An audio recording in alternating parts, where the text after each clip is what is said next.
Jesus taught us to pray in the Lord's Prayer that He says, not my will, but thy will be done. Hindi tayo pipilitin ng Diyos, mga kapatid, because He grant us a free will to choose.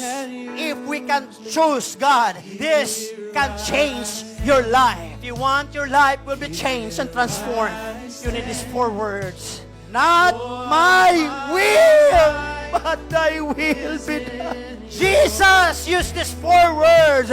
Amen. Na alam niya, dadanas siya ng sufferings, dadanas siya ng koronang tinik, daranas siya ng bigat at kahirapan. Ngunit mas pinili ng Panginoon yun. He chose life.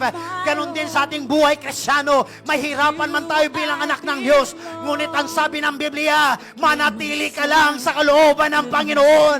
Kapag katiwalaan mo ang Diyos ng buong puso, lakas, isip at kaluluwa, ipapakita sa iyo ng Panginoon ang mga bagay na hindi mo pa nakikita at nararanasan sapagkat siya ang Diyos na makapangyarihan at tapat sa Kanyang salita. Palagpakan natin ang ating Panginoon.